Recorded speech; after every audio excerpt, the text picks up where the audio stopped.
Welcome to our journey through the unauthorized history of the Pacific War, where we will explore perspectives and facts often overlooked in conventional narratives. The vast expanse of the Pacific Ocean became a theater of one of the most devastating conflicts in human history. From December 1941 until August 1945, this massive oceanic battlefield witnessed confrontations that would forever alter the course of nations.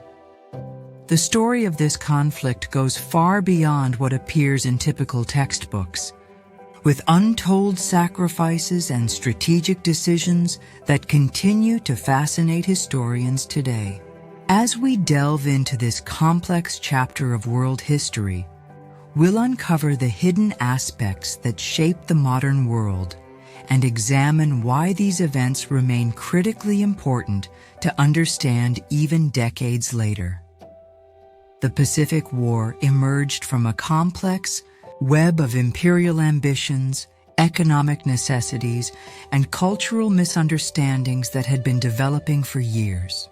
Japan, an island nation with limited natural resources, had been expanding its territorial control throughout East Asia since the early 20th century. This expansion was driven by the empire's growing need for oil, rubber, and other raw materials essential to its industrialization. By the late 1930s, diplomatic relations between Japan and Western powers had deteriorated significantly as international concerns grew over Japanese military actions in China. The United States, Great Britain, and the Netherlands imposed increasingly strict economic sanctions on Japan, including a crucial oil embargo that threatened to strangle the Japanese economy and military capabilities within months. These tensions reached a breaking point when Japanese leadership determined that securing the resource-rich territories of Southeast Asia was essential for national survival and prosperity. The decision to launch a surprise attack on Pearl Harbor on December 7, 1941, was not made lightly by Japanese military planners. Admiral Isoroku Yamamoto, who conceptualized the Pearl Harbor operation, had studied in America and warned his government about the industrial might of the United States. He famously predicted that Japan might enjoy early victories, but could not hope to win a prolonged conflict against American manufacturing capacity. Despite these reservations, the Japanese leadership approved the plan that would draw America fully into World War II. What many don't realize is that Pearl Harbor was just one component of a coordinated series of attacks launched simultaneously across the Pacific region. Within hours of the Hawaii attack, Japanese forces struck the Philippines, Guam, Wake Island, Hong Kong, Malaysia, and Thailand in a stunning display of military coordination. This comprehensive offensive caught Western powers completely by surprise and allowed Japan to secure vast territories within weeks, creating what they called the Greater East Asia Co-Prosperity Sphere, an empire spanning from the Aleutian Islands to the borders of India. Behind the dramatic military campaigns lay complex political realities that rarely appear in simplified historical accounts. Emperor Hirohito, though often portrayed as a figurehead manipulated by militarists, was actually more involved in decision-making than acknowledged in post-war narratives. Declassified documents have revealed that the emperor actively participated in military planning sessions and approved major strategic decisions throughout the conflict. Similarly, the internal politics of the Allied powers shaped their Pacific strategy in ways not commonly discussed. The Europe First policy adopted by the United States meant that the Pacific theater initially received fewer resources despite the shock of Pearl Harbor, creating tensions between American commanders in different theaters. General Douglas MacArthur and Admiral Chester Nimitz frequently competed for limited supplies and strategic priority, leading to parallel campaigns that sometimes lacked coordination. Meanwhile, colonial powers like Britain, France, and the Netherlands had their own agendas in the Pacific, primarily focused on reclaiming their Asian colonies after the war rather than addressing Japanese aggression as their primary concern. The Pacific War's legacy extends far beyond military history, reshaping the geopolitical landscape in ways that continue to influence international relations today. It accelerated the decline of European colonial powers in Asia and catalyzed independence movements throughout the region. The conflict dramatically altered Japan's society and governance, transforming a militaristic empire into a democratic economic powerhouse under American occupation. For the United States, victory in the Pacific established it as the predominant power in the region, a position it has maintained for over 7 decades. Understanding this unauthorized history helps us recognize the complex origins of modern East Asian geopolitics and appreciate why tensions in the region still occasionally echo conflicts from this pivotal period. As we continue our exploration, we'll uncover more of these hidden connections between past events and present realities, revealing how the unauthorized history of the Pacific War continues to shape our world in ways both subtle and profound. The early phase of the Pacific War witnessed Japanese forces advancing with stunning speed across vast regions. Within 6 months of Pearl Harbor, Japan had conquered territories including the Philippines, Singapore, Malaysia, Indonesia, and numerous Pacific islands. This rapid expansion created the largest maritime empire in history, stretching across nearly 1/3 of the globe. What many traditional histories overlook is the extent to which Japan's initial success relied on intelligence advantages rather than merely superior tactics. For years before the conflict, Japanese diplomats, businessmen, and tourists had systematically gathered information about potential targets throughout the region. They collected detailed maps, photographed military installations, and assessed defensive capabilities with remarkable thoroughness. In the Philippines alone, Japanese intelligence had compiled extensive dossiers on American military positions, including detailed sketches of fortifications and naval facilities that would prove invaluable during the invasion. This intelligence advantage, combined with meticulous planning and the element of surprise, allowed Japanese forces to achieve objectives that seemed impossible given their relatively limited resources. The Pacific War featured some of history's most significant naval engagements, fundamentally changing how sea power would be projected in modern warfare. The Battle of Midway in June 1942 is widely recognized as the turning point of the Pacific War, where American forces sank 4 Japanese aircraft carriers and shifted momentum decisively. Less commonly discussed is how close this battle came to ending differently. Recently declassified documents reveal that American success at Midway heavily depended on cryptanalysts who had broken Japanese naval codes, allowing Admiral Chester Nimitz to position his limited forces perfectly. Among these codebreakers were numerous women whose contributions remained classified for decades after the war. Another pivotal figure often overlooked is Admiral Minichi Koga, who succeeded Yamamoto after his death and advocated for a defensive strategy that might have prolonged the war substantially. Koga's plane disappeared in 1944 under mysterious circumstances, with some historians suggesting his loss may have been as strategically significant as Yamamoto's death.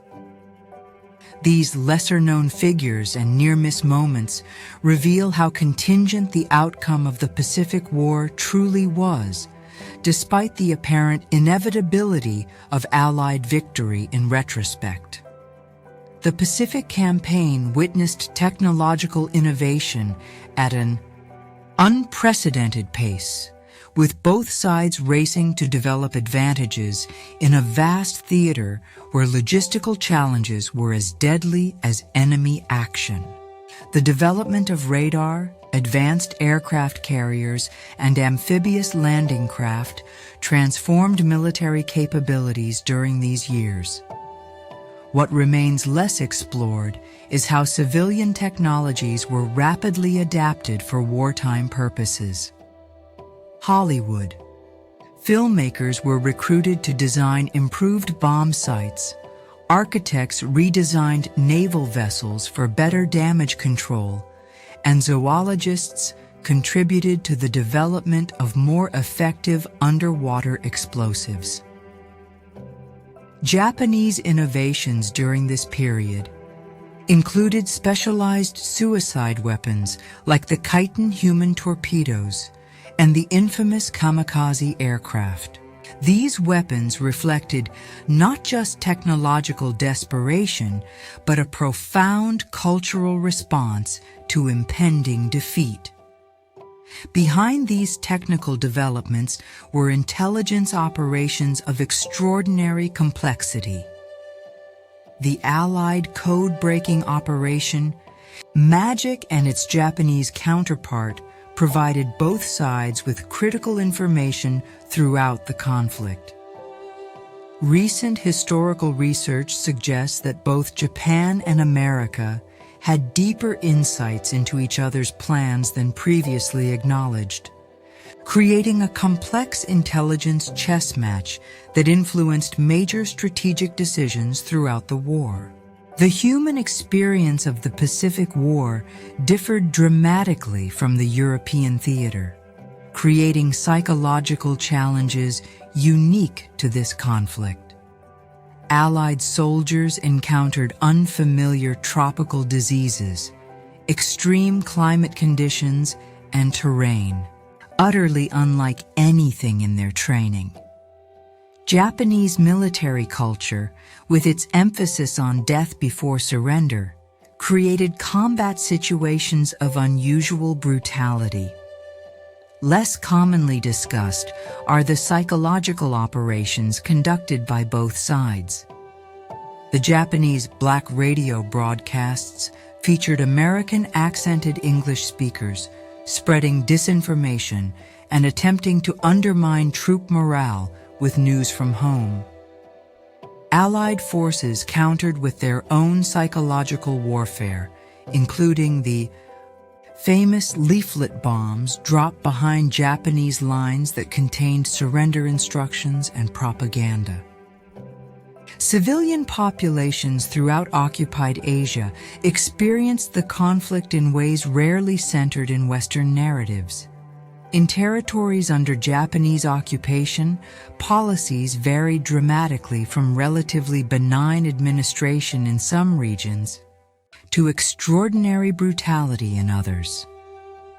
The experiences of Korean comfort women, Filipino guerrilla fighters, and Indonesian nationalists who initially welcomed Japanese forces as liberators from Dutch colonialism, reveal a complex patchwork of responses to the Greater East Asia co-prosperity sphere.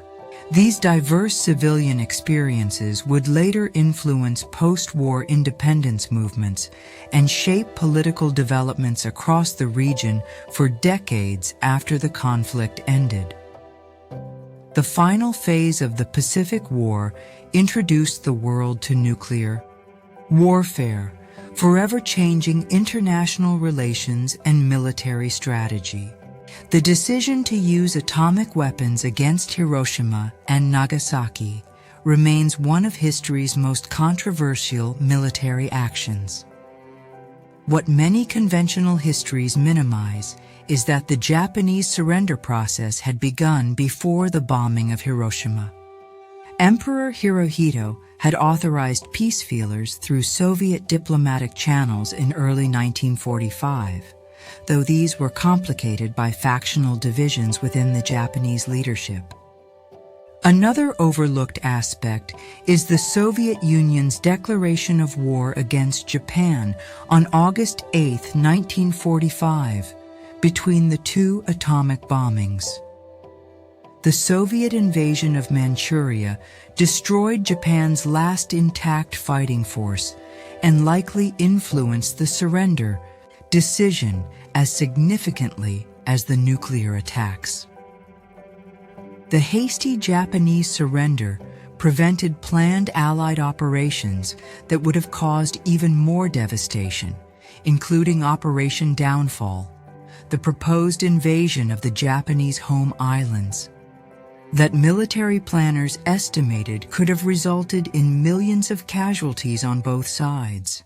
Understanding these complex final days of the conflict provides crucial context for evaluating the controversial decisions made by leaders on all sides as they navigated unprecedented military, ethical, and political challenges during the war's climactic conclusion.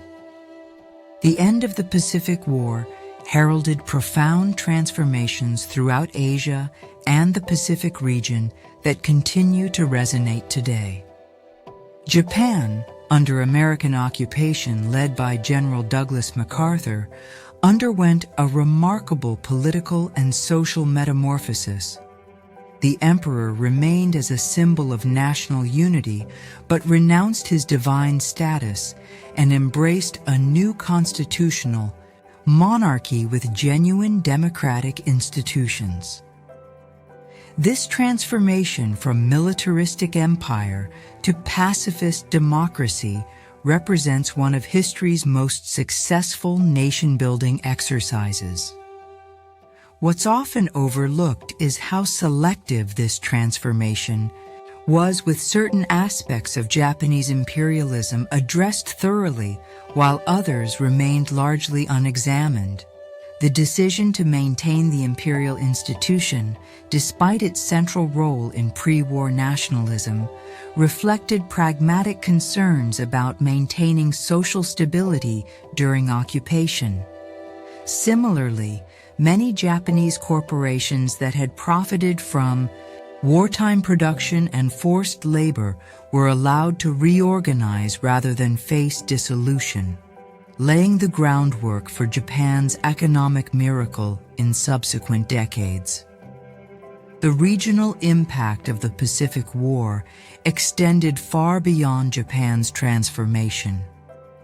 Throughout Asia, former Western colonies that had been temporarily occupied by Japanese forces emerged from the conflict with strengthened independence movements.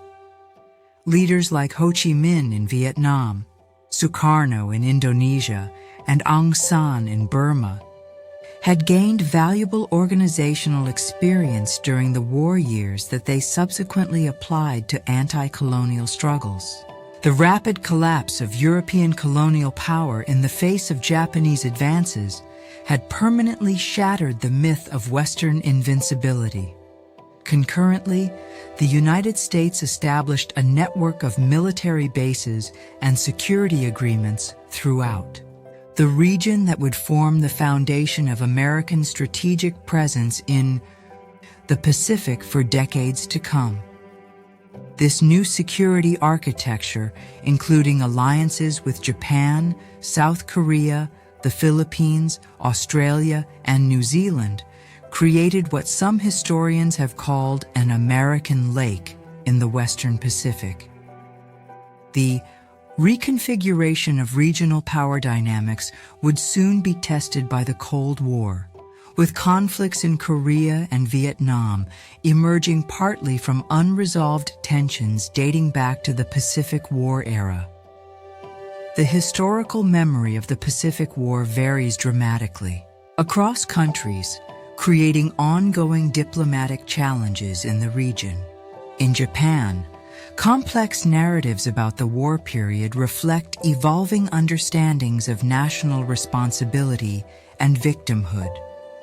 Japanese textbooks and museums have gradually acknowledged more aspects of wartime aggression, though certain topics remain sensitive. Meanwhile, China and Korea maintain museums and educational programs that emphasize Japanese atrocities, making these historical memories central to national identity. The United States generally remembers the Pacific War as the good war fought for just causes with clear moral outcomes, though scholarly work has increasingly examined the racial dimensions of the conflict and questioned certain strategic decisions. What remains insufficiently examined in public discourse is how these divergent historical memories continue to influence diplomatic relations and security arrangements throughout the region. Annual controversies surrounding Japanese officials, visits to the Yasukuni Shrine, where war criminals are enshrined alongside other war dead, demonstrate how unresolved historical issues can quickly inflame regional tensions and complicate contemporary diplomatic initiatives.